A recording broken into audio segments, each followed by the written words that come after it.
Okay, we are on take 3 of our October Facebook Live. And hopefully this one might work a bit better.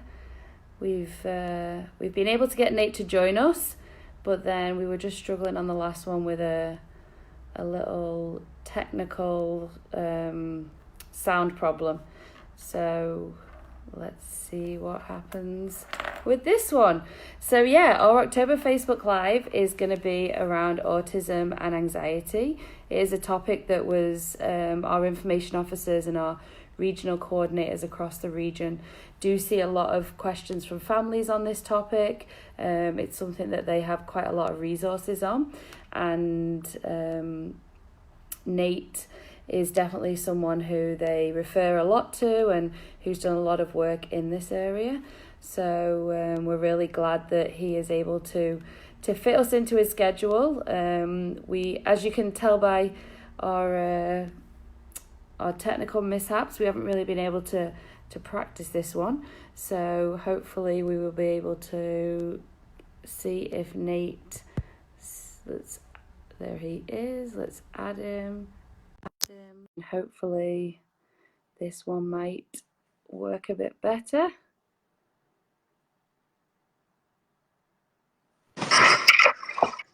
Hello, Nate. Hello, Nate. How's it going? I feel like this one might work a bit better. Let's hope. Keep trying. Keep trying. We're best of 3 now. I'm just gonna plug my headphones because I feel like it might play back. So whilst Nate is getting set up, I just wanted to take a little minute to introduce him. Nate, feel free to jump in at any time if I am saying the wrong thing about you. So Nate is a Board Certified Behavioral Analyst. He is a Senior Associate at ABLE Developmental Clinic. He is a Registered Autism Service Provider in BC. And as we learned in the last 20 minutes, you are also one of the founders, or explain the JET program connection. I'm a behavior analyst at JET. So JET is an ABA-based adult program that kind of bridges the gap between the college age student and the vocational placement. So we're teaching skills that help individuals get out of the house and into their life, not necessarily focused just on the idea of employment, but the idea of community access, involvement in the community and participation in the community and in their own lives. That's awesome. And so you hold a Master of Science in Applied Behavioral Analysis from St. Cloud State University. One of the real interesting things that I read from your bio, which I think makes you a great person to talk to today, is you are a certified senior instructor with Crisis Prevention Institute, especially the teaching of nonviolent crisis intervention, and that's something you've been doing since 2006.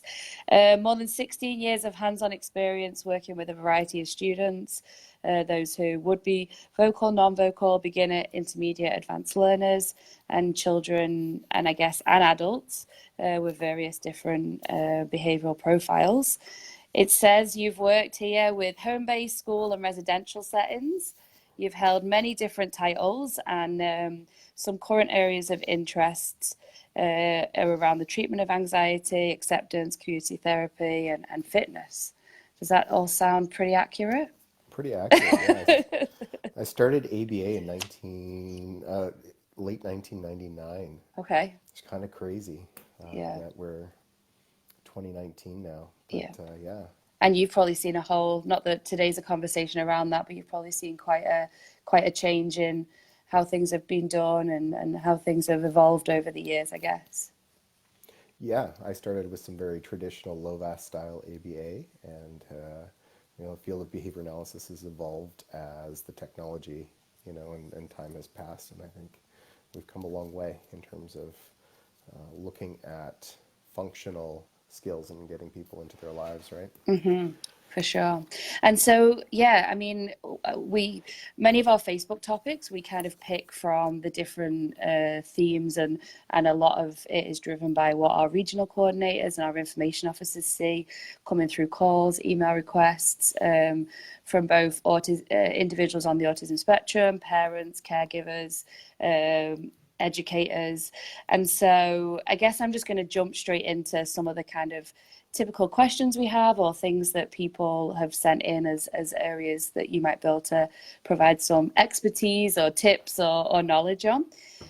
Try. So yeah, no, and that's all we can do, right? And hopefully everyone who's watching, if you do want to ask a question, feel free to drop it into the comments, and we'll try and fit it in. And yeah, like let's just see. It might be directing people to other resources that are available. We can add some of them in the comments section later on. So if you feel that's easier than saying it all now, then that's no problem at all. So the first question that came through was, a lot of people on the autism spectrum have anxiety. Obviously, this is a general question, and some find it difficult to get out to programs, events, or different opportunities for social engagement in the community. If you're an individual on the spectrum, do you have any tips on ways that you might be able to combat this? Well, I mean, every individual is different, right? So when we talk about anxiety, we talk about, just like when we talk about autism, there's no cookie cutter. You know, they say that when you've met one individual with autism, you've met one individual with autism, and anxiety is much the same. So I think that, you know, like every human has anxiety. You can't not have anxiety. We're wired that way. But when we talk about anxiety, you know, I guess the more relevant question is, you know, we talk about anxiety as a concern when the skills required to do the things that are important in your life start to fall away, and anxiety starts to take over, and you start to avoid things that are either meaningful or important or required for you to do what you need to do. So, I mean, when I think about anxiety, I think that there's 4 specific, you know, areas that I always tackle when I think about anxiety, because I don't know whether you ever get anxious, but I get anxious about some stuff. Typically, one of the big ones is commuting in Vancouver. Creates a lot of anxiety for me because I drive all over the place, and people like to drive into me,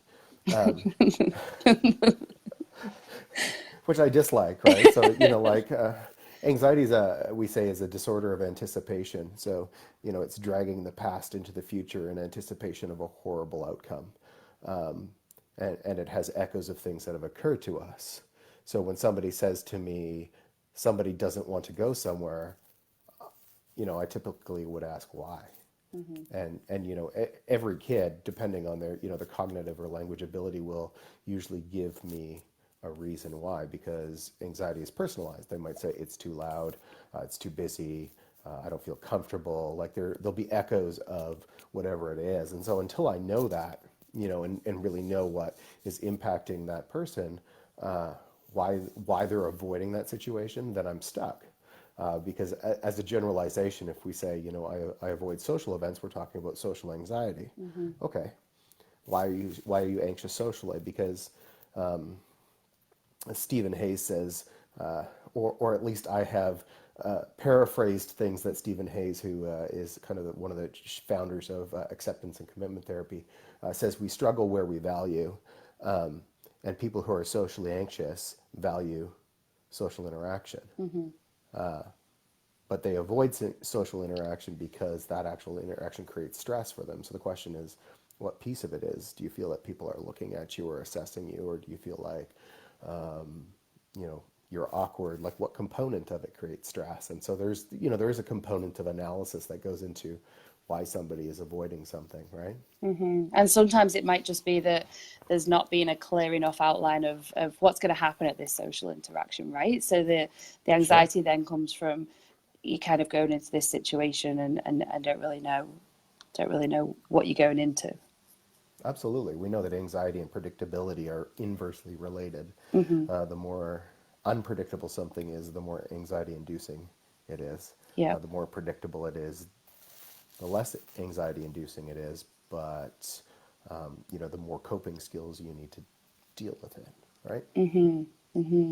And this is, I mean, this is again one of those big general questions, and I don't know if you have the answer to it. You kind of said at the start that, most people at some point in their life are going to experience anxiety. And it would be fair to say that by most people, then probably most people on the spectrum also are going to, experience that at some time. I guess one of the questions that came in from an educator would be, is there anything that people in the school system can do to help combat anxiety for their students around tests, assignments, deadlines? Is there anything they can put in place to provide greater support there? I mean, each one of these questions is loaded with like a history of what creates anxiety, because people aren't anxious without reason. Yeah. Right? But if I'm anxious about a test, I'm anxious about either my marks in the score, the outcome, or I'm anxious about the fact that I have not done the work to get me to the point, where I can do well, or I have a long history of, being critical of myself around tests. There's lots of different reasons why, and so we're looking at, like when we look at a big category like test taking anxiety, again, we come back to those same questions. Why? What is it? Are you a chronic procrastinator? Are you avoiding studying? Therefore, the probability of you not doing well, is high. Or are you a perfectionist? Do things have to be perfect? Do you really have a lot, of shame around your own intellect, and so you struggle to make things perfectly? There's lots of different reasons why, and so when we it's like looking at topographies of behavior. When we say, oh, he's aggressive, well, there's many reasons why somebody might be aggressive. There's many reasons why somebody might have test-taking anxiety or, deadline anxiety, and some of it has to do with, the actual work creates anxiety for me, so I avoid my work, or some of it might be because, I have a hard time finishing my test within the time allotted to me. And you see some of those things as educators. We put in place adaptations that kind of try to remediate some of those typical problems. Like we give people with, disabilities longer to write tests. We create different accommodations to try to remove some of that anxiety. But anxiety has a history. That's not there without reason, and so. For me, I want to know the history. Yes, and that's what I'm getting.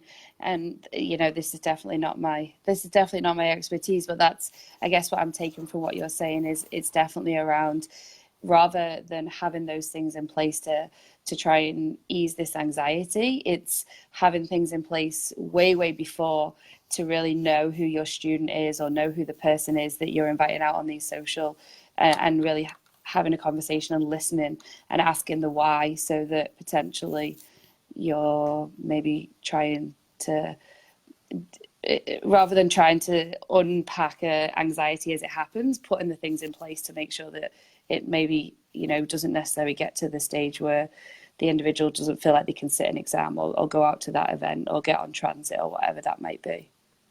Yeah, and I think, like one of the bigger things that I kind of combat in society is, the idea that there's something wrong with anxiety. Typically,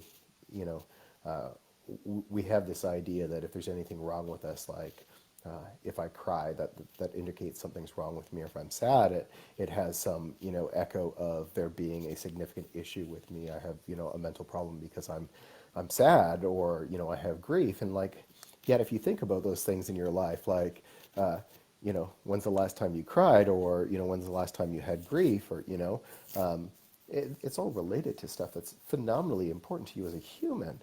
And anxiety is no different. And so when we talk about anxiety, it's not really about getting rid of it. Really what we're talking about is changing it so that it doesn't have a debilitating impact on our life. But for me, when I think about anxiety in my own life, anxiety has taught me so much about who I am as a human. It's not something I try to avoid anymore. It's not something I try to get rid of. It's something I want to learn from. Clearly, I don't want it to get to a point where, I feel like I'm going to have a panic attack, or my life is going to be completely shut down. I want to get to a point where I'm aware that I'm anxious, and I want to engage with kind of figuring out why I'm anxious, because it has echoes of my own history and what's important to me. And the children with autism are no different. They're anxious about places where they felt unsafe. They're anxious in places where they feel overanalyzed, or we've been too critical on them, or they feel anxious that they're not fitting in. One of the craziest things I've encountered in my counseling practice. I do counseling with about ACT-based counseling, so acceptance and commitment therapy counseling, with about 10 guys with autism and anxiety. And one of the biggest things that I've encountered is the perception that what they're struggling with is a byproduct of their autism and not a byproduct of their human experience. Mm-hmm. And they're being hard on themselves because they're like, this is me. I have this because I have autism, and it's just a me problem. And I was like, oh, buddy, if only you knew this is a human problem. Being human is hard. Yep. You've just attributed that hardness to autism, and that's not valid. Mm-hmm. Yeah, I think you're definitely resonating with people, I think, a lot of people can definitely, what's the word? Identify, that's Connect it. to it. Connect, yeah. I was just thinking of my own experiences this weekend, and I was like, yeah, definitely. Sometimes it's being hard on yourself and having expectations about what you should or shouldn't be doing, and in reality, sometimes other people don't have those same expectations. But another question, so, is there anything that parents, caregivers, or support workers shouldn't say? And an example they've given me here is telling someone with anxiety not to worry about that isn't very helpful. True, false? Your thoughts on that? Well, we can't not worry, right? I Yeah. think if you look at some of the research in relational frame theory, the more that you try to not have something, the more that you do have it. Like if I offered you $1 million to not think about a lemon, and then you spent the entire minute trying to not think about a lemon the entire time, all you would be thinking about is that lemon. and it's just the human mind. And so, some of the problems that psychology has in terms of its treatment is that we try to teach people to not have something. You can't not have it. Mm-hmm. If you didn't have anxiety, you'd be dead. Literally, because anxiety is this artifact of our history that marks important time and place in the past, and says the next time we're in this place, you need to pay attention, right? And I always use the example. I remember watching my nieces and nephews swim, and I watched my niece go under the water, and when she popped back out, I screamed, "Are you okay?" And she screamed, "No." And of course, in this moment, I have this fight or flight reaction, and so I go bailing off the dock, and I swim out to her, and I get her, and I bring her back, and she's fine. And my body kind of slows down, and everything comes back down, and I'm like, oh gosh, she's okay, everything's wonderful again. I had no problem with that until the next day when the kids wanted to go swimming again, and I had this huge reaction to the kids swimming because I'm worried about their safety. And anxiety is tied to these important pieces of our life. So if we go back to the original question, what can't we say? Well, if we say don't worry, we're teaching the kids that by telling them that they should be able to not worry, when they actually do worry, there's something wrong with them. Mm-hmm. And it's such a bizarre thing because, I can tell you to not worry, but you're going to worry. Yeah. Right? And then you're going to get more anxious that you're worrying about the fact that Well, and then you self-blame. Yeah. And I do the same thing, Mm-hmm. right? I have those thoughts. So I think, telling people to not worry, that's a great example. The other one we shouldn't be telling kids is to calm down. Because never in the history of humanity has any human ever calmed down when somebody told them to. Mm-hmm. Ever, right? Because when do you tell somebody to calm down? When they're already upset. Yeah. And so the word calm down actually gets paired with these feelings of being upset and anxious, and all they do is, we make it worse. Mm-hmm. It's kind of a crazy thing. So, I would say don't worry. That's one that we have to watch. And telling people to calm down, that's another one we need to watch. And then telling people that we can get rid of their anxiety, that's another one we need to watch. Because we can't. Yep. We can change anxiety. We can change kind of the intensity or the bite or the pinch that you might feel when you're anxious, but to get rid of it, again, you're lying to them. You're creating the perception that somehow there's something wrong with the human emotion and we can turn it off. And you can't. Yeah. And I know that being mindful of the fact that obviously, when you've met one person with autism, what works for one person, everyone's anxiety is the same. You just touched there about, there is potentially you can put those things in place that can ease anxiety. And if there's any kind of general, reference points, is Sure. that something you might be able to just expand on a bit further? I mean, if I've been treating kids with serious anxiety, I don't know. The number always changes and I can never remember what year it is and what year I started sometimes. But anyway. For a long time. For a while, I have been working on the treatment of anxiety, and I've kind of done it in this format because I think if you do these things out of order, we end up making things worse. And I think, that's something we need to pay attention to. So one of the first things I do with somebody who has a high level of anxiety is I try to get them physically active, because physical activity has been demonstrated in research to create a significant change in the physiology of the body. And so we know that a bunch of different systems are activated when somebody feels anxious. When somebody's chronically anxious, those systems stay on high alert, and they create a lot of what we would kind of refer to as resting muscle tension. I don't know when the last time you felt stress, but we use the word stressed to refer to like a state of being, and if you actually pay attention to it, it feels gross.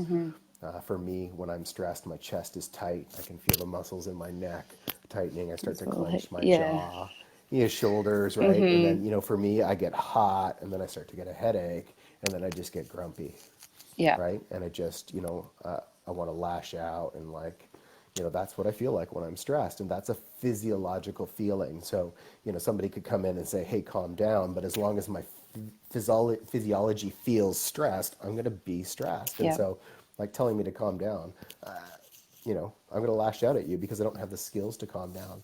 But, my favorite form of exercise right now is Brazilian Jiu-Jitsu, which is kind of a wrestling martial art, and that's how I calm down.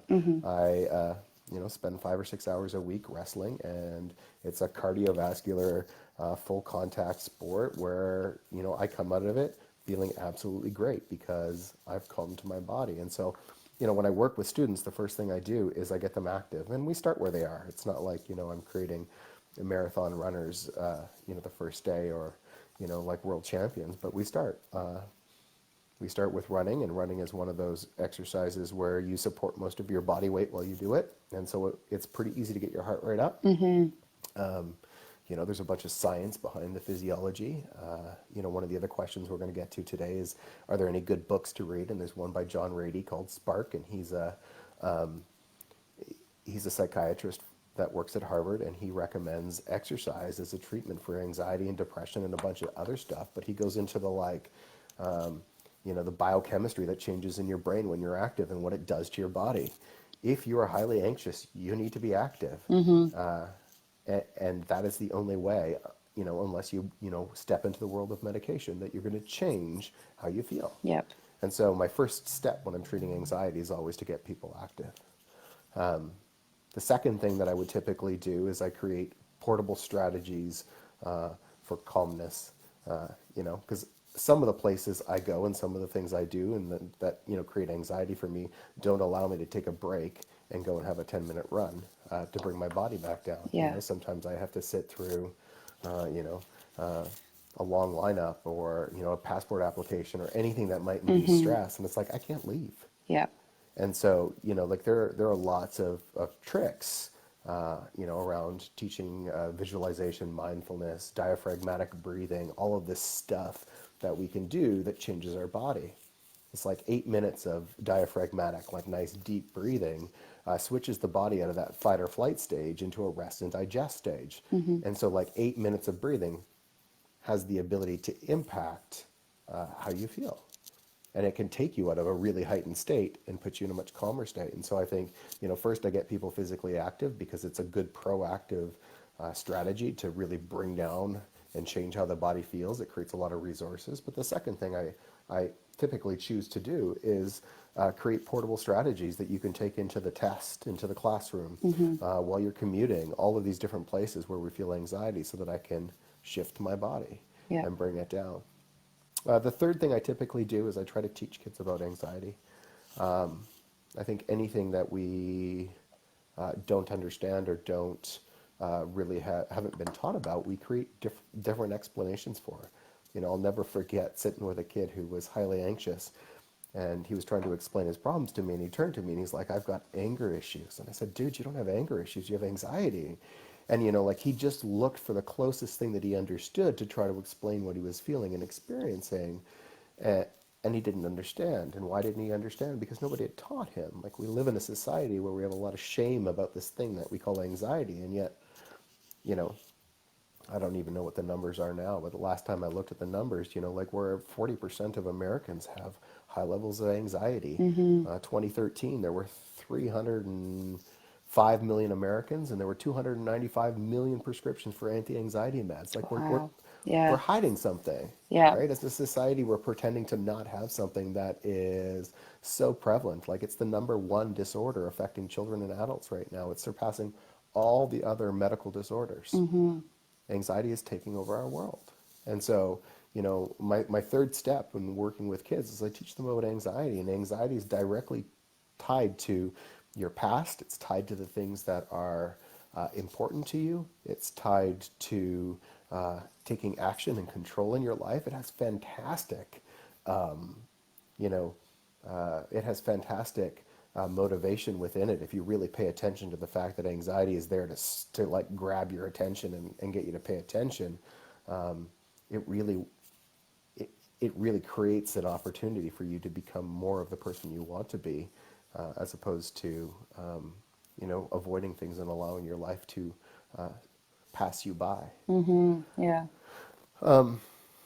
So, like getting active, teaching portable strategies to calm the body, teaching people about what anxiety actually looks like, feels like, tastes like, to make it predictable so that they can understand it. You teach kids about anxiety, you can name it, you can feel it, you describe where it is in their bodies and what it's going to do. They're willing to work through it if they have an understanding of what it is. You got to take the mystery out of it. And then the final thing is that, kind of old standard, let's approach the things that create anxiety for you. And, psychology would call that systematic desensitization. But Tamar Chansky, who's an author who writes about anxiety, she uses the term gutty or get used to it. And I love that term. It's like, it's super simple. It's easy for kids to understand. They use those words all the time. Get used to it. And it's pretty easy because there's so many things in our lives where, we just have to get used to it. The human response to avoid things that are painful or create discomfort, is hardwired into us. But just because it creates discomfort doesn't mean we need to get out of it. And so there's a big difference between, avoiding things. And the more we avoid things, the smaller our life gets. And this is where, our original question that we started on is how do we get people out of their homes and into activities? And it's like, we need to teach them that feeling uncomfortable is okay and doesn't mean there's something wrong with them, and that they can practice some of those portable calming strategies until they get used to it. Like, think about anything, right? The last time you jumped into a swimming pool, it was freezing cold until you got used to it, and then it was okay. And the last time you got into the shower, it was pretty startling. It's kind of hot until you got used to it. And the last time you took a bite of spicy Indian food, it was pretty overwhelming until you got used to it. The last time you did 30 push-ups, they were pretty painful until you got used to it. There's so many places in our life where we're like, oh, that makes sense.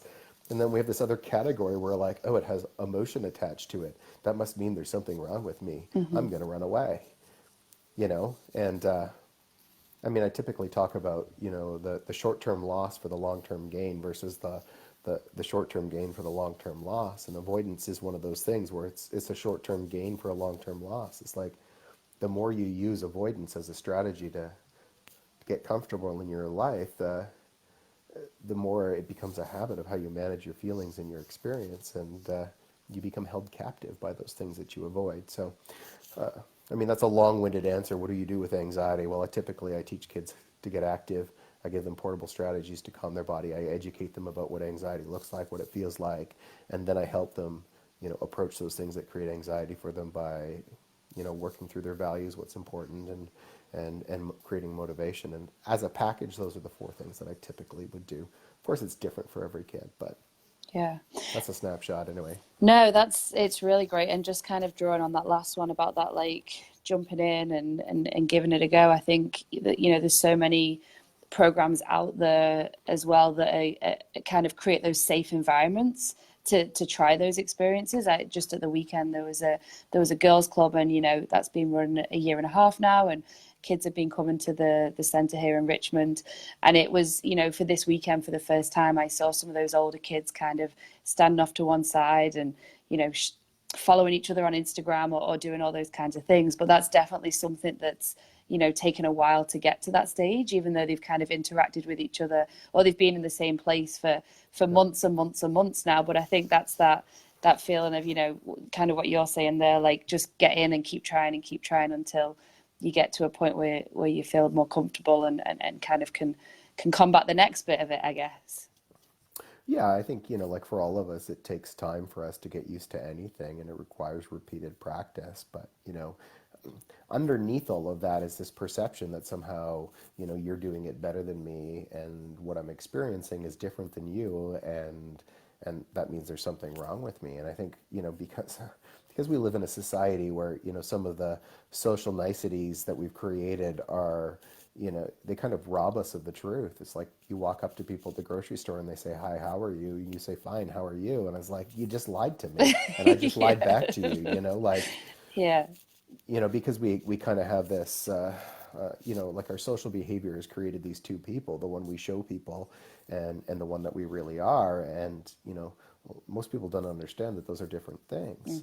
And, to bring those two things into alignment, to only be one person, to show your inside on your outside is a very vulnerable thing, but it's the only way to have a happy, authentic, and fulfilling life is to allow yourself to be the human that you are.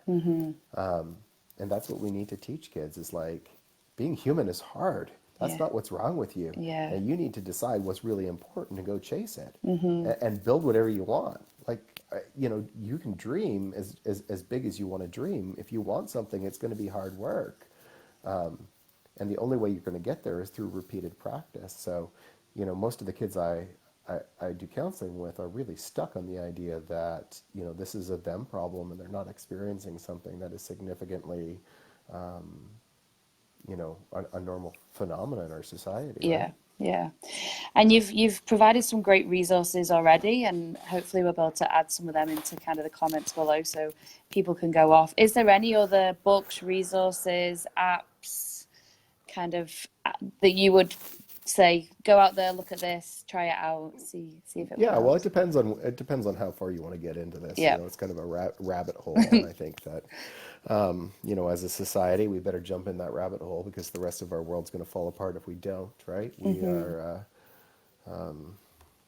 We're suffering as a society, and I think the cool part of this is I went and did some work with Stephen Hayes on acceptance and commitment therapy, and it just really looks at how do we have a meaningful life even though we're suffering as humans, and that process of looking at the human experience has really given me tools to help individuals with autism cope and to do what's important. So what other resources would I recommend? We already talked about John Riddy's book Spark, which is kind of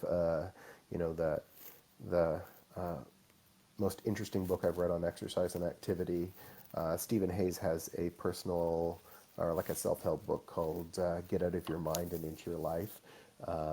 And there's been a couple adaptations for adolescents and teens of that same book.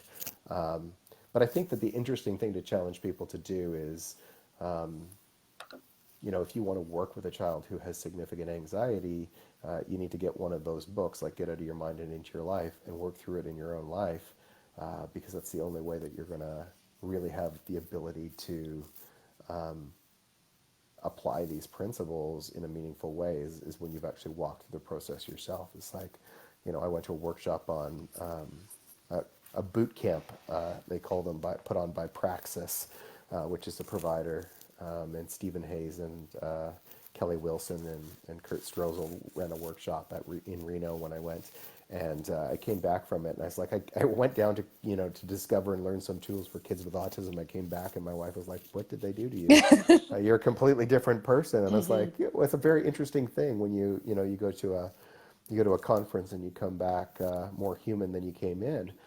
It's pretty hard to do that to people, and acceptance and commitment therapy is kind of the fourth wave, I think, of cognitive behavior therapy. And it's very behaviorist, and those are both right up my alley because they explain not only my own human experience, but how for me to go and do what I want. So I mean, there's probably 120, 130 books on acceptance and commitment therapy, but Stephen Hayes has just released a new one called The Liberated Mind, which is a great book. Kelly Wilson wrote one called Things Might Go Terribly, Horribly Wrong. There's just some really, really good books that they have written. And what's amazing about these guys is, not only are they writing it, but they've lived it, right? Yeah. Stephen Hayes is a behavior analyst. He's a researcher, but he has panic disorder, and he writes about his life with panic disorder. And he has panic attacks around public speaking, but he's a world-renowned public speaker. And so Kelly Wilson, spent a month in a lockdown psych ward. He almost killed himself, and again, he's a world-renowned speaker who talks about the value of suffering and how to allow it to motivate you and to get into your life. And so when we talk about resources, I can't not talk about acceptance and commitment therapy because it is a foundational component of learning how to be human. And, children with autism are no different. They're very human, just like we are, and it's important, for us to learn so we can teach them and they don't take it, oh gosh, like nothing takes my breath away more than hearing, a child with a disability talk about, their self-worth and how they struggle to be who they are and they think it's just them.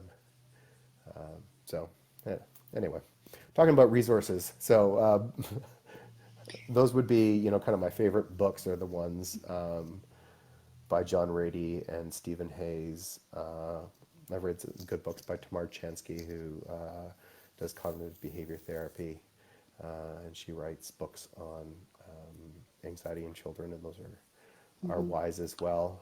And then Mark Dixon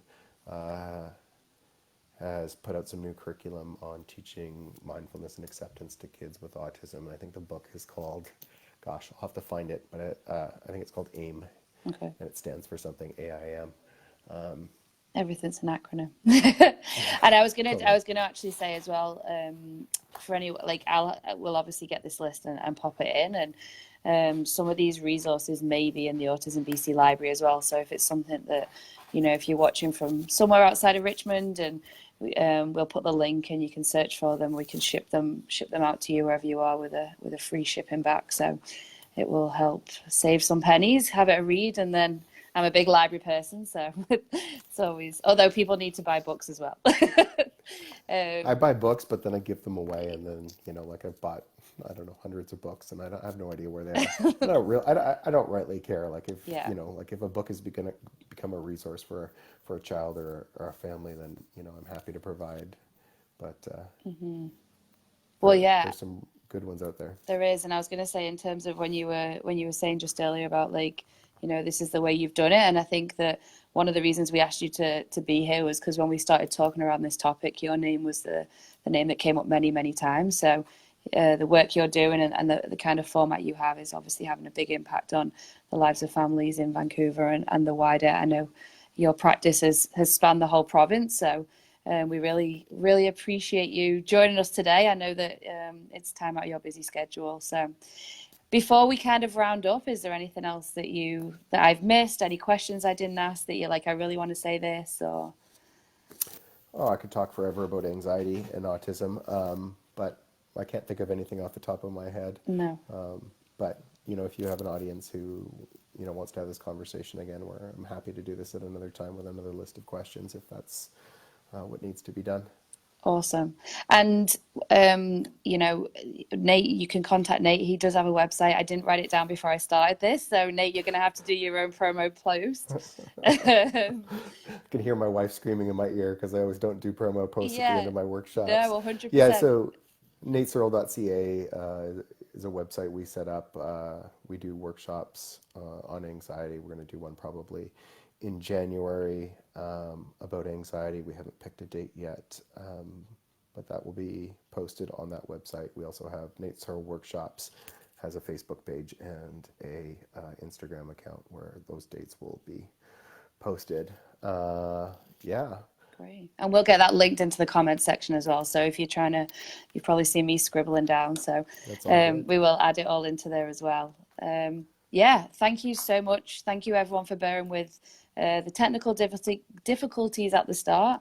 And definitely me, this is, the Facebook Lives are really interesting for me. I learn a lot, but I definitely feel like a duck in water sometimes, not knowing the content properly. So I really appreciate that we have experts like you who can really help guide the conversation and really share some really insightful ideas, thoughts, and practices that can definitely help our community. Happy to share. Don't feel like an expert, feel like another human on a journey. Yeah. But happy to share what I've learned and, hope that it impacts other people in their lives for the better. Awesome. Well, I will let you continue with your Monday. Thanks All right. everyone for Thanks so listening. much. And the November one will be up soon. Thanks, Nate. Take care. Bye.